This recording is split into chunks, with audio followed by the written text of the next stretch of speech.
زبور 27۔ خدا پر توکل۔ خداوند میرا نور اور میری نجات ہے، مجھے کس کا ڈر ہے؟ خداوند میری زندگی کا حصن ہے، مجھے کس کی ہیبت ہے؟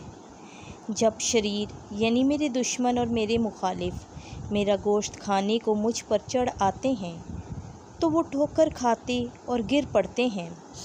اگرچہ میرے خلاف لشکر صف آرا ہو تو بھی میرا دل خوف نہ کھائے گا۔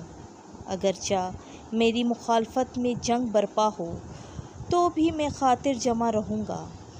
میری خداوند سے ایک ہی درخواست ہے، یہی میری التماس ہے کہ میں اپنی زندگی کے تمام ایام خداوند کے گھر میں رہوں، تاکہ میں خداوند کی دلکشی محسوس کروں اور اس کی ہیکل کو تکتا رہوں، کیونکہ مصیبت کے دن وہ مجھے اپنے خیمے میں چھپا لے گا، وہ اپنے ڈیرے کے پردے میں مجھے پوشیدہ رکھے گا، وہ مجھے چٹان پر چڑھائے گا۔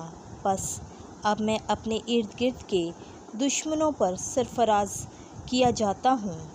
میں اس کے خیمے میں خوشی کی قربانیاں ذبح کروں گا، میں گاؤں گا اور خداوند کی حمد سرائی کروں گا۔ ہدایت کرنے والا خدا۔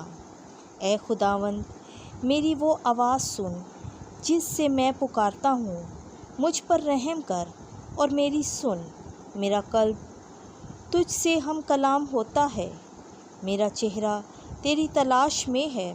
اے خداوند، میں تیرے دیدار کا طالب ہوں، اپنا چہرہ مجھ سے نہ چھپا، اپنے خادم کو غضب میں دفع نہ کر۔ تو میرا مددگار ہے، مجھے ترک نہ کر اور نہ مجھے چھوڑ۔ اے میرے مخلص خدا، گرچہ میرا باپ اور میری ماں مجھے چھوڑ دے تو بھی خداوند مجھے سنبھال لے گا۔ اے خداوند، اپنی راہ مجھے بتا اور میرے مخالفوں کے باعث مجھے ہموار رستے پر چلا۔ میرے دشمنوں کی مرضی پر مجھے نہ چھوڑ، کیونکہ جھوٹے گواہ اور ظلم پھنکارنے والے میرے خلاف اٹھ کھڑے ہوئے ہیں۔ مجھے یہ یقین ہے کہ میں زندوں کے ملک میں خداوند کا فیض دیکھوں گا۔ خداوند کا منتظر رہ، مضبوط ہو، تیرا دل باہمت ہو، خداوند کا منتظر رہ۔ آمین۔